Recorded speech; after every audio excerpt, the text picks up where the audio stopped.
Hey guys, this is going to be a run through of Earth Reborn Scenario 1. So you can build the same map that I have here just by looking at the scenario book, and I'll just give you the rules that you need to play the scenario, and then you can watch me play it. So up here we have the life points, so you get this amount of damage, 5 in this case, then you turn over to your wounded side. If you get the new number of damage, then your character's dead for the scenario, so there's no coming back. Here there's defensive value, 4. For every command point you spend, that's how much movement you get. Then here we have 3 different colors underneath the combat knife. So that's going to be close combat. That's going to be our interaction with the enemy for this game. So if you look on characters, on the inner circle there's a combat knife, and then there's 3 colors. Dark blue, light blue, and then there's that gray. So every character has it, and then depending on which color is facing which adjacent square that you're being attacked from or are attacking, you roll the corresponding number of dice or do this corresponding number of damage. Down here we have the max number of command points you can spend on a character, and then the bonus command points that a character gives to your faction or your team. So for this scenario, each side is going to start with 10 command points. However, that bonus command points section I was showing you, Jeff Dealer here on the Salamite players is going to give them 2 extra ones. So they're actually going to start with 12. So just the rundown of the scenario, the Salamite players, who actually, including Frank Einstein, captured Vasquez, but then Frank Einstein started falling in love with her, and so Jeff Dealer, the leader of the Salamite clan, got really worried and ended up imprisoning Frank Einstein in this room and locking the door. So it needs a key card to be opened, which Jeff Dealer holds, and Frank Einstein doesn't have.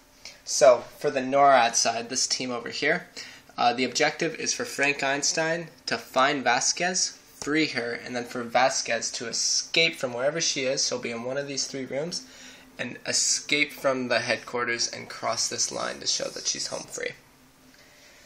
The Salamite players are just trying to prevent this, either by killing Frank Einstein before he finds Vasquez, or by killing Vasquez before she can escape. Now the catch is that the NORAD player doesn't know where Vasquez is, but the Salamite players do. They're given these 3 markers, 2 of which are decoys, 1 of which will be a placeholder for Vasquez, and on the back they're all identical.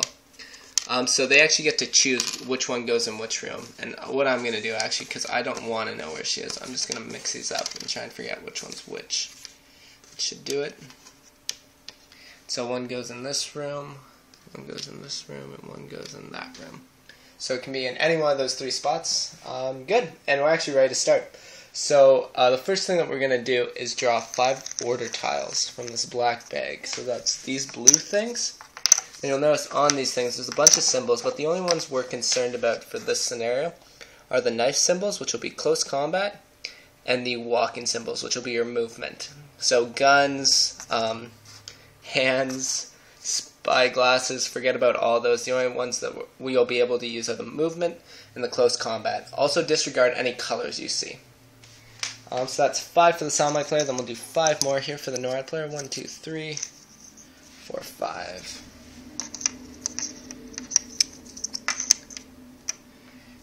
Great. The initiative marker will start with the NORAD player. Jeff Dealer has the key card. Vasquez has the handcuffs because she's captured. And that's what your setup's going to look like. I'm actually going to get rid of these screens to make it a bit easier, seeing as I'm playing both sides anyways. And we'll get started. So, Frank Einstein's stuck in this room, and he has to get to Vasquez, and he's not sure which one of these 3 is hers. But first things first, he's got to break out of there. So in order to do that, he can break through a wall, which would need 10 damage to be broken through. Or he can come to this door, which is a bit weaker and will only require 4 damage. So in order to do that, he'll have to move and then do damage to that. So I'll look at my order tiles here, and I'm looking for one with both movement, so the walking symbol, and also combat, so the knife symbol. There's only one that I see here that has it, and it'll be this one here. So I'll attach this to the character, and so on your turn, you can do a few things. You can engage a character, and then when you engage a character, you have the choice of attaching an order tile, which I'm choosing to do.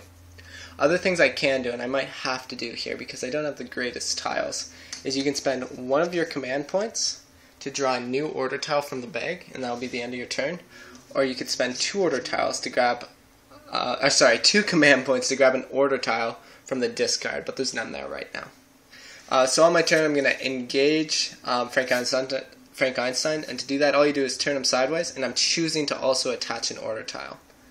Now this order tile has both combat and movement, but in order to attack that doorway I'm going to have to move to it. So I'll put 1 command point on movement. So with that 1 command point, I reference this card. Each command point I put on movement gives me 5 movement points. So I'll be able to move Frank Einstein 5. 1, 2, 3. And then because I'm hitting this doorway, I'll end my movement. Now when you finish movement, you want to make sure your character, that knife symbol, is always at 45 degrees. So always facing a side of the wall to make sure it's clear which color is facing which square. So right now we have dark blue facing this door. And the reason why that's important is because I actually need to break out of this place. So I'm going to attach 1 command point to this knife symbol, so to the close combat. And because I did that, I'll be able to use my corresponding close combat, which in this case is the dark blue section. So 4 dice. So I'm going to come over here, roll 4 dice. And I need 4 damage because that's the amount on that door. And here we have 5. So it's a success. The door's blown up and broken. Because it's not covering anything important, I'll actually just remove it from the game because it can't be repaired, and so that door is gone. Now it didn't happen, but had it happened, so whenever you're fighting an inanimate object, there's these which are worth nothing, these which are worth the value you see. Don't worry about bullets for this scenario, we're doing close combat only. And then there's also critical hits, which is this symbol here.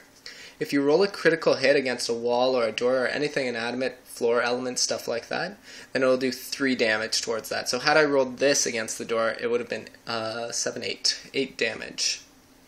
Great.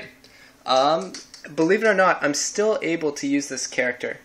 Typically, whenever you spend a command point on an order section, which in this case it was spent on movement, you can't come back to it.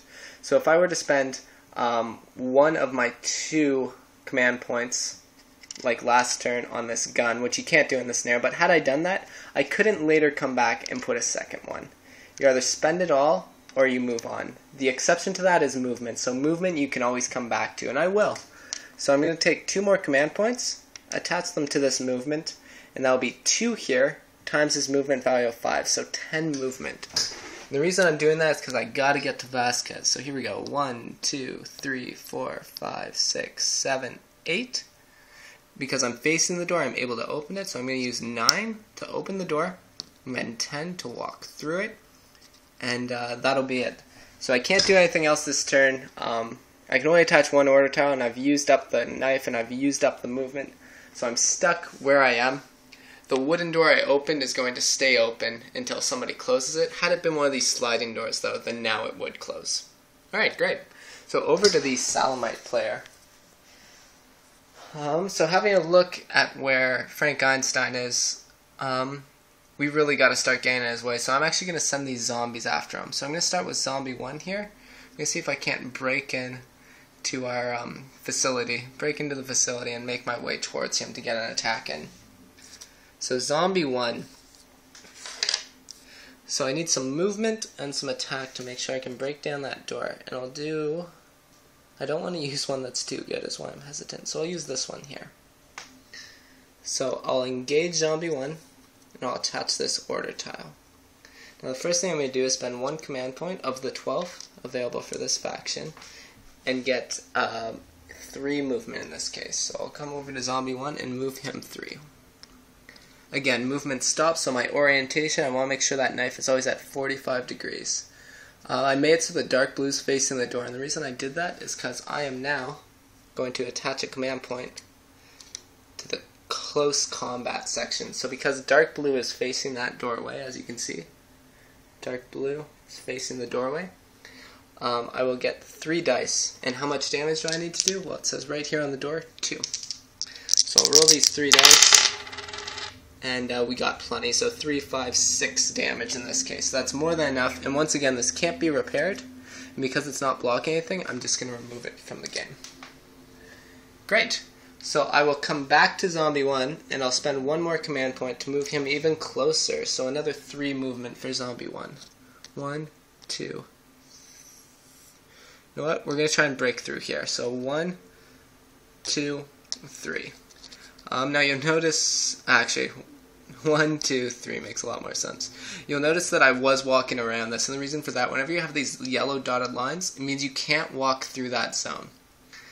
It also means that line of sight is blocked in this case, but the yellow dots mean you can't walk through it. However, if I were to fight it and break it, then I would be able to move through it. Great. So, that's all this character can do for this turn. You can only engage one character per turn and attach one order tile per turn. So that's the end of my turn. Coming back over to here. So Frank Einstein has spent 4 of his 5 available command points. So I'm not going to be able to do much else. But I will attach one of these with some movement. So with some attack, so I can hopefully break down that door. So I'll do this one here, which gives me 2 close combat. However, I can only spend 1 on that order section just because I can't afford anymore. So I have 1, and what I'm going to be doing, I have the dark blue arc facing this door, so I need 4 damage to break into this. And the reason why I have to break in is because I don't have that key, right? So, dark blue section will give me 4 dice, so I'll pick those up now. 3, 6, 9, so a very good roll, so 9 damage, which is more than enough. So this door is now broken. Now this time, the other ones I've been taking away, but if you notice there's a wall underneath. Whenever a door is covering a wall, you have to leave it there on the busted open side, just to make sure you can remember you can walk through it. So, because I broke open that door, this is immediately revealed, and it's a decoy. So Frank Einstein's going to have to continue looking. Back over to the Salamite player.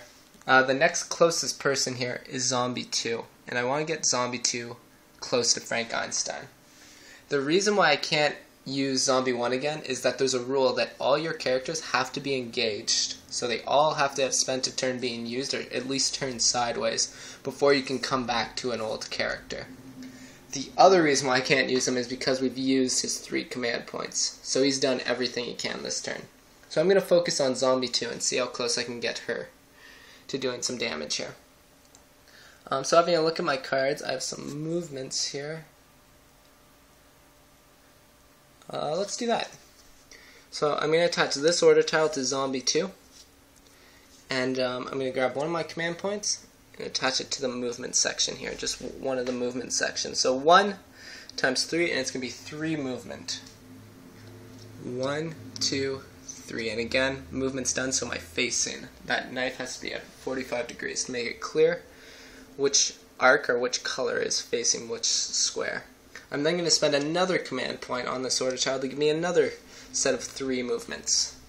So Zombie 2, 1, 2, orientation here, and I'm going to stop my movement there because I want to break open this door so I can start attacking. The max number of command points I can attach to this character is 3, and I've already spent 2, so I'll only be able to spend 1 on this combat section. Because the dark blue is facing the door, I'm going to get to roll 3 dice in this case. In the event where I would have been able to spend 2, suppose I only needed 1 movement, and so I was able to spend a second on close combat. Unlike movement where you multiply by the value here, with close combat, the first one gives you your equivalent value, so in this case dark blue. Then each additional one is considered to be striking hard. So I'd get 3 dice for the first one, and then the second one would just give me 1 extra die. And that's always the case with every other order section other than movement, which gives you the value again. In this case, though, I had to spend 2 movement points to actually get to where I am, and I'm only going to be able to spend 1 command point on the attack. And so here we go, 3 dice. 7, so 3 for that critical hit.